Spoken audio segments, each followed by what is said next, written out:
رب اشرح لی صدری ویسر لی امری واحلل عقدۃ من لسانی یفقہوا قولی اعوذ باللہ من الشیطان الرجیم بسم اللہ الرحمن الرحیم وَإِذْ جَعَلْنَا الْبَيْتَ اور جب مقرر کیا ہم نے خانہ کعبہ کو مثابۃ للناس اجتماع کی جگہ لوگوں کے واسطے وامنا اور جگہ امن کی واتخذوا اور بناؤ من مقام ابراہیم مصلی ابراہیم کے کھڑے ہونے کی جگہ کو نماز کی جگہ وعہدنا اور حکم کیا ہم نے الی ابراہیم ابراہیم و اسماعیل اور اسماعیل کو ان طہرا کے پاک رکھو بیتیا میرے گھر کو للطائفین والعاکفین طواف کرنے والوں کے اور اعتکاف کرنے والوں کے واسطے والرکع السجود اور رکوع اور سجدہ کرنے والوں کے۔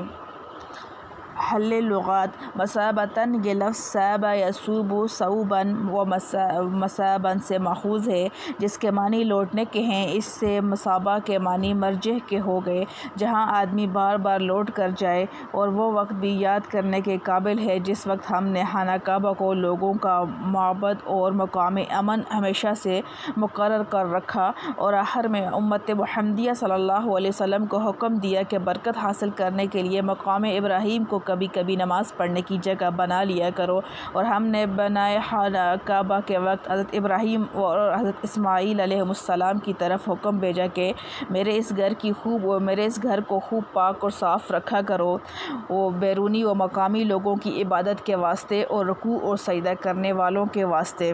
معارف و مسائل۔ حضرت خلیل اللہ کی ہجرت مکہ اور بنائے بیت اللہ کا تفصیلی واقعہ۔ اس آیت میں بیت اللہ کعبہ کی تاریخ کی طرف اشارہ ہے، اور حضرت خلیل اللہ اور اسماعیل علیہ السلام کے ہاتھوں اس کی تعمیر جدید، نیز بیت اللہ اور مکہ مکرمہ کی چند خصوصیات کا ذکر اور بیت اللہ کے احترام سے متعلقہ احکام مذکور ہیں۔ یہ مضمون قرآن کی بہت سی آیات میں مختلف صورتوں میں پھیلا ہوا ہے۔ اس جگہ مختصر طور پر اس کو بیان کیا جاتا ہے جس سے مذکورہ آیات کا پورا مضمون واضح ہو جائے گا۔ یہ مضمون سورہ حج کی آیت نمبر 26 میں اس طرح مذکور ہے۔ وَإِذْ بَوَّأْنَا لِإِبْرَاهِيمَ مَكَانَ الْبَيْتِ أَلَّا تُشْرِكْ بِي شَيْئًا وَطَهِّرْ بَيْتِيَ لِلطَّائِفِينَ وَالْقَائِمِينَ وَالرُّكَّعِ السُّجُودِ وَأَذِّنْ فِي النَّاسِ بِالْحَجِّ يَأْتُوكَ رِجَالًا وَعَلَى كُلِّ ضَامِرٍ يَأْتِينَ مِنْ كُلِّ فَجٍّ عَمِيقٍ۔ یعنی وہ وقت یاد کرنے کے قابل ہے جب کہ ہم نے ابراہیم کو خانہ کعبہ کی جگہ بتلا دی کہ میرے ساتھ کسی چیز کو شریک مت کرنا، اور میرے گھر کو طواف کرنے والوں کے اور قیام اور رکوع و سجود کرنے والوں کے واسطے پاک رکھنا، اور لوگوں میں حج کا اعلان کرو، لوگ تمہارے پاس چلے آئیں گے، پیادہ بھی اور دبلی اونٹنیوں پر بھی، جو دور دراز کے راستوں سے پہنچی ہوں گی۔ تفسیر ابن کثیر میں ائمہ تفسیر حضرت مجاہد رحمۃ اللہ علیہ وغیرہ سے نقل کیا ہے کہ حضرت ابراہیم علیہ السلام ملک شام میں مقیم تھے، اور حضرت اسماعیل علیہ السلام شیرخوار بچے تھے جس وقت حق تعالیٰ کا ان کو یہ حکم ملا کہ ہم خانہ کعبہ کی جگہ آپ کو بتلاتے ہیں، آپ اس کو پاک صاف کر کے طواف و نماز سے آباد رکھیں۔ اس حکم کی تعمیل کے لیے جبرائیل امین براق لے کر حاضر ہوئے، اور حضرت ابراہیم علیہ السلام کو اور اسماعیل علیہ السلام کو وہاں ان کی والدہ حضرت ہاجرہ علیہ السلام کے ساتھ لے کر سفر کیا۔ راستے میں جب کسی بستی پر نظر پڑتی اور حضرت ابراہیم علیہ السلام جبرائیل امین سے دریافت کرتے کہ کیا ہمیں یہاں اترنے کا حکم ملا ہے، تو حضرت جبرائیل علیہ السلام فرماتے کہ نہیں، آپ کی منزل آگے ہے، یہاں تک کہ مکہ مکرمہ کی جگہ سامنے آئی جس میں کانٹے دار جھاڑیاں اور ببول کے درختوں کے سوا کچھ نہ تھا۔ اس خطہ زمین کے آس پاس کچھ لوگ بستے تھے جن کو عمالین کہا جاتا تھا۔ بیت اللہ اس وقت ایک ٹیلہ کی شکل میں تھا۔ حضرت خلیل اللہ علیہ السلام اس جگہ پہنچ کر جبرائیل امین سے دریافت کیا، کیا ہماری منزل یہ ہے؟ تو فرمایا ہاں۔ حضرت ابراہیم علیہ السلام وہاں اپنے صاحبزادے اور حضرت ہاجرہ کے یہاں اتر گئے، اور بیت اللہ کے پاس ایک معمولی چھپر ڈال کر حضرت اسماعیل اور ہاجرہ علیہ السلام کو یہاں ٹھہرا دیا۔ ان کے پاس ایک توشہ دان میں کچھ کھجوریں اور ایک مشکیزہ میں پانی رکھ دیا، اور ابراہیم علیہ السلام کو اس وقت یہاں ٹھہرنے کا حکم نہ تھا، اور اس شیرخوار بچہ اور ان کی والدہ کو حوالہ بخدا کر کے واپس ہونے لگے۔ جانے کی تیاری دیکھ کر حضرت حاجرہ نے عرض کیا کہ ہمیں اس لقدق میدان میں چھوڑ کر آپ کہاں جاتے ہیں جس میں نہ کوئی مونس ہو، نہ مددگار، نہ زندگی کی ضروریات ہیں۔ حضرت خلیل اللہ علیہ السلام نے کوئی جواب نہ دیا اور چلنے لگے۔ حضرت حاجرہ علیہ السلام ساتھ اٹھیں، پھر بار بار یہی سوال دہرایا۔ حضرت خلیل اللہ علیہ السلام کی طرف سے کوئی جواب نہ تھا، یہاں تک کہ خود ان کے دل میں یہ بات پڑی اور عرض کیا کہ اللہ تعالیٰ نے آپ کو یہاں چھوڑ کر چلے جانے کا حکم دیا ہے۔ تب حضرت ابراہیم علیہ السلام نے فرمایا کہ مجھے اللہ تعالیٰ کی طرف سے یہ حکم ملا ہے۔ اس کو سن کر حضرت حاجرہ علیہ السلام نے فرمایا پھر آپ شوق سے جائیں، جس نے آپ کو یہ حکم دیا ہے وہ ہمیں بھی ضائع نہ کرے گا۔ ابراہیم علیہ السلام حکم خداوندی کی تعمیل میں یہاں سے چل کھڑے ہوئے، مگر شیرخوار بچہ اور اس کی والدہ کا خیال لگا ہوا تھا۔ جب راستہ کے موڑ پر پہنچے جہاں سے حضرت حاجرہ علیہ السلام نہ دیکھ سکیں تو ٹھہر گئے اور اللہ تعالیٰ سے یہ دعا فرمائی جو سورہ ابراہیم کی آیت نمبر 35 اور 37 میں اس طرح مذکور ہے: رب اجعل هذا البلد آمنا واجنبنی وبنی ان نعبد الاصنام۔ اے میرے پروردگار، اس شہر کو امن والا بنا دیجیے اور مجھ کو اور میرے خاص فرزندوں کو بتوں کی عبادت سے بچائے رکھیے۔ پھر دعا میں عرض کیا: ربنا انی اسکنت من ذریتی بواد غیر ذی زرع عند بیتک المحرم ربنا لیقیموا الصلاة فاجعل افئدة من الناس تہوی الیہم وارزقہم من الثمرات لعلہم یشکرون۔ یعنی اے ہمارے رب، میں اپنی اولاد کو آپ کے محترم گھر کے قریب ایک میدان میں جو زراعت کے قابل نہیں آباد کرتا ہوں۔ اے ہمارے رب، تاکہ وہ نماز کا اہتمام رکھیں تو آپ کچھ لوگوں کے قلوب ان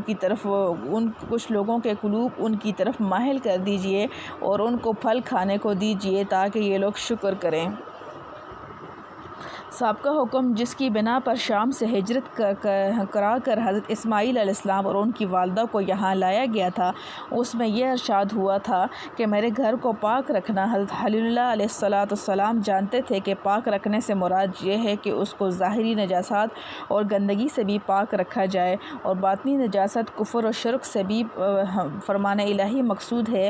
اس لیے یہاں ٹھہر کر جو دعائیں فرمائیں ان میں اول تو اس بستی کے محفوظ مامون رہنے اور جائے امن ہونے کی دعا فرمائی، پھر یہ دعا کی کہ مجھے اور میری اولاد کو شرک و بت پرستی سے بچائیے، کیونکہ حضرت خلیل اللہ علیہ السلام کو معرفت حق تعالیٰ کا وہ مقام حاصل تھا جس میں انسان کو اپنی وجود ہی معبود نظر آتا ہے، اپنے تمام افعال و اعمال اور ارادوں کو یہ محسوس کرتا ہے کہ جب کچھ حق تعالیٰ ہی کے قبضہ قدرت میں ہیں، اسی کی مشیت و ارادہ سے سب کام ہوتے ہیں۔ اس لیے کفر و شرک سے بیت اللہ کو پاک رکھنے کا جو حکم ملا تھا اس میں حق تعالیٰ سے ہی امداد طلب کی۔ اس دعا کے اندر کفر و شرک سے محفوظ رہنے کی التجا میں ایک خاص زاویہ یہ بھی ہو سکتا ہے کہ جب بیت اللہ کی تعظیم و تکریم کا حکم ہوا تو یہ احتمال بھی تھا کہ آئندہ چل کر کوئی ناواقف اس بیت اللہ ہی کو معبود نہ بنا لے اور اس طرح شرک میں مبتلا ہو جائے۔ اس لیے یہ دعا فرمائی کہ مجھ کو اور میری اولاد کو شرک سے محفوظ رکھا جائے۔ اس کے بعد شیرخوار بچہ اور اس کی والدہ پر شفقت کی پیش نظری یہ دعا فرمائی کہ میں نے ان کو آپ کے حکم کے مطابق آپ کے محترم گھر کے پاس ٹھہرا تو دیا ہے، لیکن یہ جگہ زراعت کے قابل بھی نہیں جہاں کوئی اپنی محنت سے ضروریات زندگی حاصل کر سکے، اس لیے آپ ہی اپنے فضل سے ان کو پھلوں کا رزق عطا فرما دیں۔ یہ دعا کر کے حضرت خلیل اللہ علیہ السلام تو اپنے وطن شام کی طرف روانہ ہو گئے۔ ادھر حضرت حاجرہ علیہ السلام کا کچھ وقت تو اس توشہ کھجور اور پانی کے ساتھ کٹ گیا جو حضرت خلیل اللہ علیہ السلام چھوڑ گئے تھے۔ پانی ختم ہونے کے بعد خود بھی پیاس سے بے چین اور شیرخوار بچہ بھی۔ اس وقت پانی کی تلاش میں ان کا نکلنا اور کبھی کوہ صفا پر کبھی کوہ مروہ پر چڑھنا اور ان دونوں کے درمیان دوڑ کر راستہ طے کرنا تاکہ حضرت اسماعیل علیہ السلام آنکھوں کے سامنے آ جائیں، عام مسلمانوں میں معروف ہے، اور حج میں صفا اور مروہ کے درمیان سعی کرنا آج تک اسی کی یادگار ہے۔ اس قصہ کے آخر میں حضرت جبرائیل امین کا بحکم خداوندی وہاں پہنچنا اور چشمہ زمزم کا جاری کرنا، پھر قبیلہ جرہم کے کچھ لوگوں کا یہاں آ کر مقیم ہو جانا اور حضرت اسماعیل علیہ السلام کے جوان ہونے کے بعد قبیلہ جرہم کی ایک بی بی سے شادی ہو جانا، یہ سب صحیح بخاری کی روایت میں تفصیل کے ساتھ مذکور ہے۔ روایت حدیث کے مجموعہ سے معلوم ہوتا ہے کہ ابتدائی سورہ حج کی آیت میں جو بیت اللہ کو آباد کرنے اور پاک صاف رکھنے کا حکم حضرت خلیل اللہ کو ملا تھا، اس وقت اتنا ہی عمل مقصود تھا کہ اس جگہ کو حضرت اسماعیل علیہ السلام اور حضرت ہاجرہ علیہ السلام کے ذریعہ آباد کر دیا جائے۔ اس کے مخاطب صرف حضرت ابراہیم علیہ السلام تھے، کیونکہ اسماعیل علیہ السلام ابھی شیرخواری کے عالم میں تھے۔ اس وقت بیت اللہ کی تعمیر جدید کا حکم نہ ملا تھا۔ سورہ بقرہ کی یہ آیت اس وقت زیر نظر ہے۔ وَعَهِدْنَا إِلَىٰ إِبْرَاهِيمَ وَإِسْمَاعِيلَ أَن طَهِّرَ بَيْتِيَ، اس میں حضرت ابراہیم علیہ السلام کے ساتھ حضرت اسماعیل علیہ السلام کو بھی شریک کر لیا گیا ہے۔ یہ حکم اس وقت کا ہے جب کہ حضرت اسماعیل علیہ السلام جوان اور متاہل ہو چکے تھے، اس وقت دونوں کو بنائے بیت اللہ کا حکم دیا گیا۔ صحیح بخاری کی روایت میں ایک روز حضرت ابراہیم علیہ السلام حسب عادت حضرت ہاجرہ علیہ السلام اور اسماعیل علیہ السلام کی ملاقات کے لیے مکہ مکرمہ پہنچے تو دیکھا کہ اسماعیل علیہ السلام ایک درخت کے نیچے بیٹھے ہوئے تیر بنا رہے ہیں۔ والد ماجد کو دیکھ کر کھڑے ہو گئے۔ ملاقات کے بعد حضرت ابراہیم علیہ السلام نے فرمایا، مجھے اللہ تعالیٰ نے ایک کام کا حکم دیا ہے، کیا تم اس میں میری مدد کرو گے؟ لائق فرزند نے عرض کیا کہ بصر و چشم کروں گا۔ اس پر حضرت ابراہیم علیہ السلام نے اس ٹیلہ کی طرف اشارہ کیا جہاں بیت اللہ تھا کہ مجھے اس کی تعمیر کا حکم ہوا ہے۔ بیت اللہ کی حدود و اربع تعالیٰ نے حضرت ابراہیم علیہ السلام کو بتلا دیے تھے۔ دونوں بزرگوار اس کام میں لگے تو بیت اللہ کی قدیم بنیادیں نکل آئیں، انہی پر دونوں نے تعمیر شروع کر دی۔ اگلی آیت میں اسی کا بیان ہے، وَإِذْ يَرْفَعُ إِبْرَاهِيمُ الْقَوَاعِدَ مِنَ الْبَيْتِ وَإِسْمَاعِيلُ، جس میں اس طرف اشارہ ہے کہ بانی بیت اللہ اصل میں حضرت خلیل اللہ علیہ السلام ہیں اور اسماعیل علیہ السلام مددگار کی حیثیت سے شریک ہیں۔ ان تمام آیات پر غور کرنے سے وہ حقیقت واضح ہو جاتی ہے جو بعض روایات حدیث اور تاریخ میں مذکور ہے کہ بیت اللہ پہلے سے دنیا میں موجود تھا، کیونکہ تمام آیات میں کہیں بیت اللہ کی جگہ بتلا دینے کا ذکر ہے، کہیں اس کو پاک صاف رکھنے کا ذکر ہے۔ یہ کہیں مذکور نہیں کہ آج کوئی نیا گھر تعمیر کرانا ہے اس کی تعمیر کریں۔ اس سے معلوم ہوا کہ بیت اللہ کا وجود اس واقعہ سے پہلے موجود تھا، پھر طوفان نوح کے وقت منہدم ہو گیا یا اٹھا لیا گیا تھا۔ صرف بنیادیں موجود تھیں۔ حضرت ابراہیم علیہ السلام اور اسماعیل علیہ السلام کعبہ کے پہلے بانی نہیں بلکہ بنائے سابق کے بنیادوں پر جدید تعمیر ان کے ہاتھوں ہوئی ہے۔ اب رہا یہ معاملہ کہ پہلے تعمیر کس نے اور کس وقت کی، اس میں کوئی صحیح اور قوی روایت حدیث کی منقول نہیں۔ اہل کتاب کی روایت ہیں جن سے معلوم ہوتا ہے کہ سب سے پہلے اس کی تعمیر آدم علیہ السلام کی اس دنیا میں آنے سے پہلے ہی فرشتوں نے کی تھی، پھر آدم علیہ السلام نے اس کی تجدید فرمائی۔ یہ تعمیر طوفان نوح تک باقی رہی۔ طوفان نوح میں منہدم ہو جانے کے بعد ابراہیم علیہ السلام کے زمانہ تک یہ ایک ٹیلہ کی صورت میں باقی رہی۔ حضرت ابراہیم و اسماعیل علیہ السلام نے از سر نو تعمیر فرمائی۔ اس کے بعد اس تعمیر میں شکست و ریح تو ہمیشہ ہوتی رہی مگر منہدم نہیں ہوئی۔ حضرت صلی اللہ علیہ وسلم کی بعثت سے قبل قریش مکہ نے اس کو منہدم کر کے از سر نو تعمیر کیا، جس کی تعمیر میں حضرت صلی اللہ علیہ وسلم نے بھی خاص شرکت فرمائی۔ احکام و مسائل متعلقہ حرم محترم۔ لفظ مثابت سے معلوم ہوا کہ اللہ تعالیٰ نے بیت اللہ کو یہ خاص فضیلت بخشی ہے کہ وہ ہمیشہ مرجع خلائق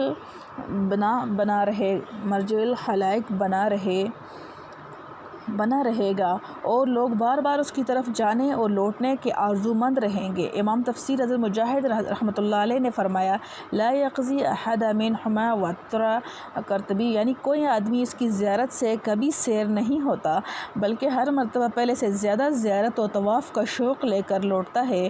اور بعض علماء نے فرمایا کہ قبول حج کی علامات میں سے ہے کہ وہاں سے لوٹنے کے بعد پھر وہاں جانے کا شوق دل میں پائے۔ چنانچہ عام طور پر اس کا مشاہدہ کیا جاتا ہے کہ پہلی مرتبہ جتنا شوق زیارت بیت اللہ کا ہوتا ہے، دوسری مرتبہ کے لیے اس شوق میں اضافہ ہو جاتا ہے، اور چوں بار بار زیارت کرتا رہتا ہے یہ شوق اور بڑھتا جاتا ہے۔ یہ معجزہ بیت اللہ ہی کی خصوصیت ہو سکتی ہے، ورنہ دنیا کے بہتر سے بہتر مناظر کو انسان 1-2 مرتبہ دیکھ لینے کے بعد سیر ہو جاتا ہے، اور 5-7 مرتبہ دیکھنے کے بعد تو دیکھنے کا دھیان بھی نہیں آتا۔ اور یہاں تو نہ کوئی خوش منظر سینری، نہ وہاں پہنچنا کچھ آسان ہے، نہ وہاں دنیا کے کاروبار ہی کی کوئی اہمیت ہے۔ اس کے باوجود لوگوں کے دل میں اس کی تڑپ ہمیشہ موزن رہتی ہے۔ ہزاروں روپیہ خرچ کر کے سینکڑوں مشقتیں جھیل کر وہاں پہنچنے کے مشتاق رہتے ہیں۔ نمبر 2، لفظ امنن اس جگہ امن یعنی جائے امن کے معنی میں ہے، اور لفظ بیت سے مراد صرف بیت اللہ یعنی خانہ کعبہ نہیں بلکہ پورا حرم مراد ہے۔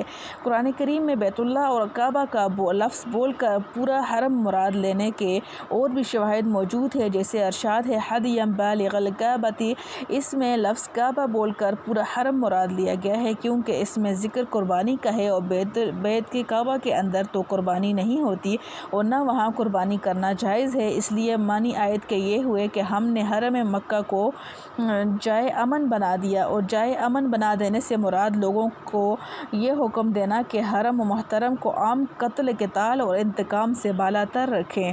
ابن عربی: چنانچہ زمانہ جاہلیت میں بھی عربوں کے ہاتھ میں ملت ابراہیمی کے جو کچھ آثار باقی رہ گئے تھے ان میں یہ بھی تھا کہ حرم میں اپنے باپ اور بھائی کا قاتل بھی کسی کو ملتا تو انتقام نہیں لیتے تھے، اور عام جنگ و قتال کے بھی حرم میں حرام سمجھتے تھے۔ شریعت اسلام میں بھی یہ حکم اسی طرح باقی رکھا گیا۔ فتح مکہ کے وقت صرف چند گھنٹوں کے لیے رسول اللہ صلی اللہ علیہ وسلم کے واسطے ارض حرم میں قتال کو جائز کیا گیا تھا، مگر اسی وقت پھر ہمیشہ کے لیے حرام کر دیا گیا، اور رسول اللہ صلی اللہ علیہ وسلم نے فتح مکہ کے خطبہ میں اس کا اعلان فرما دیا۔ اب رہا یہ مسئلہ کہ کوئی شخص حرم کے اندر ہی کوئی ایسا جرم کرے جس پر حد و قصاص اسلامی شریعت کے روح سے عائد ہوتا ہو تو حرم کو اس کو امن نہیں دے گا، بلکہ اس پر باجماع امت حدود و قصاص جاری کیے جائیں گے۔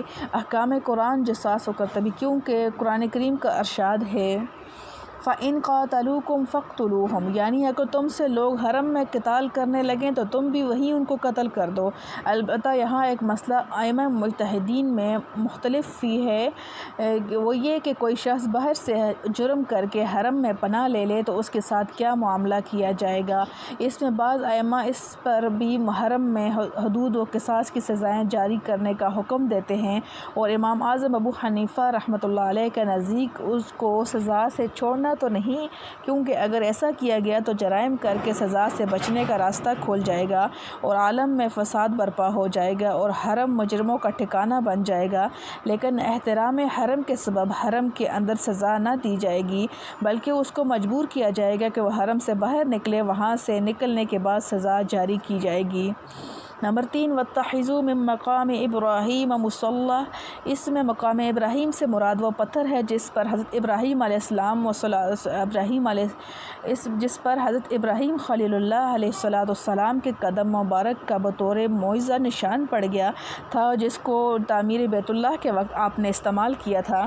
حضرت انس رضی اللہ تعالیٰ عنہ نے فرمایا کہ میں نے اس پتھر میں حضرت ابراہیم علیہ السلام کے قدم مبارک کا نقش دیکھا ہے، مگر لوگوں کے بکثرت چھونے اور ہاتھ لگانے سے اب وہ نشان ہلکا پڑ گیا ہے۔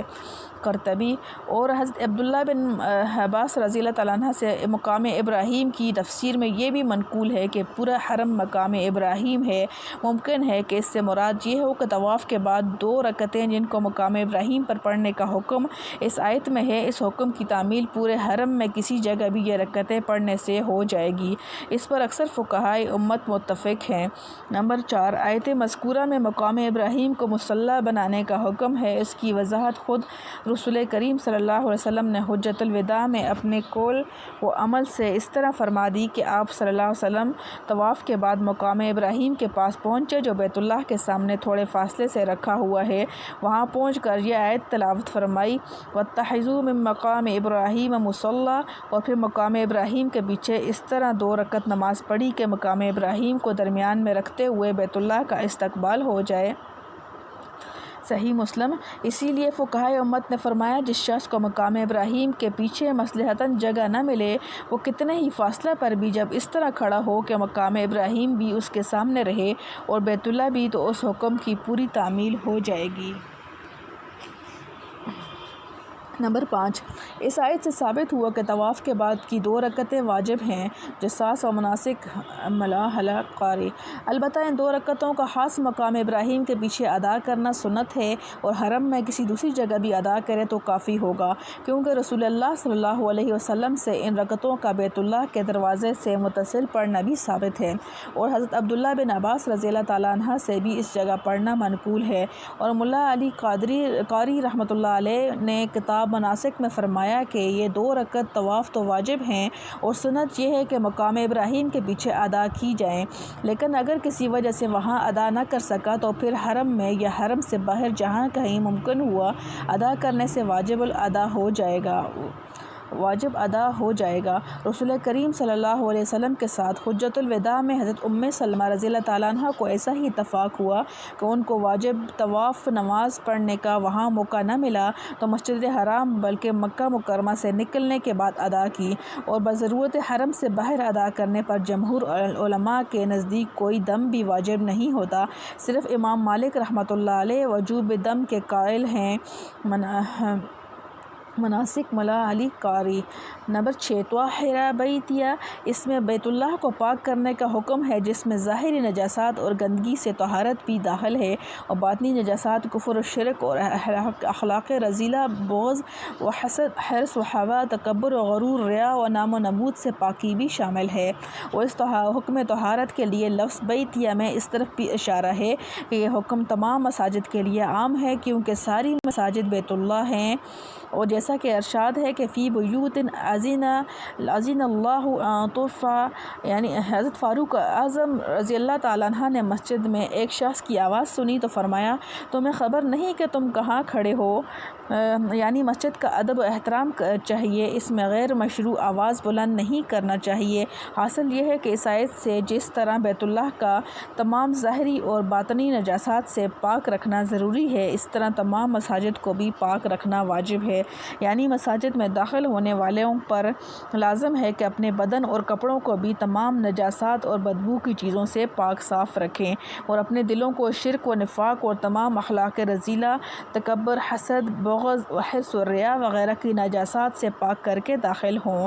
اور رسول کریم صلی اللہ علیہ وسلم نے ارشاد فرمایا ہے کہ کوئی شخص پیاز، لہسن وغیرہ بدبودار چیز کھا کر مسجد میں نہ جائے، اور چھوٹے بچوں اور دیوانوں کو مسجد میں داخل ہونے سے منع فرمایا ہے کہ ان سے نجاست کا خطرہ رہتا ہے۔ نمبر 7، للطوافین والعاکفین والرکع السجود، آیت کے ان کلمات سے چند احکام و فوائد حاصل ہوئے۔ اول یہ کہ بنا بیت اللہ کے مقصد طواف، اعتکاف اور نماز ہے۔ دوسرے یہ کہ طواف نماز سے مقدم ہے، کما راوی عن ابن عباس۔ تیسرے یہ کہ اطراف عالم سے جانے والے حجاج کے لیے طواف بنسبت نماز کے افضل ہے۔ چوتھے یہ کہ بیت اللہ کے اندر نماز علی الاطلاق جائز ہے، فرض ہو یا نفل۔ جساس۔ الحمدللہ حمدا کثیرا طیبا مبارکا فیہ کما یحب ربنا ویرضی۔ اللہم صلی علی سیدنا محمد النبی امی وعلی آلہ وسلم تسلیما۔ لا حول ولا قوة الا باللہ۔